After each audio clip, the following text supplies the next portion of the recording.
今日有肇慶高腰市金里鎮嘅李先生同我哋報料，話佢曾經做過福壽螺肉乾生產廠家嘅工人，當時就發現啦，本地多個作坊喺醃螺肉嘅時候添加咗有害嘅物質，咁所以佢而家金盆洗手，因為受到良心嘅責備而向我哋大爆內幕。咁具體嘅情況又係點樣？睇我哋暗訪記者嘅調查。李先生之前喺本地工場做咗6年福壽螺肉嘅生產。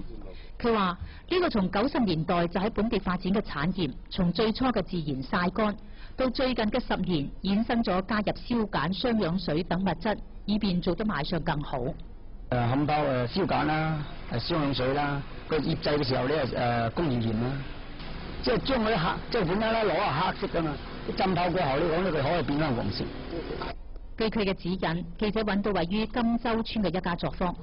只見10幾個雙氧水罐用黑色嘅布冚住放喺角落頭，旁邊仲有硝鹼嘅包裝袋。我哋詢問現場生產人員，佢哋就話曬出嘅螺肉唔係俾人食嘅。冇做賣，我講緊冇賣，冇做賣產品嘅，做試試啦，佢但當地村民就話，其實只有螺尾一小部分被廠家攞去做飼料，而螺頭多肉部分就攞出去，能夠賣到8、9蚊，甚至係10幾蚊一斤。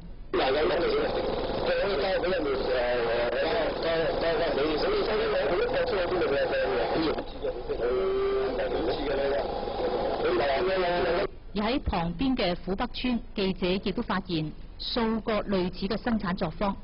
挖空咗嘅螺殼堆滿村道兩邊。據說旺季時鎮裏頭嘅5間作坊一日可以生產1噸螺肉乾。佢變大啦，作為一個中轉站。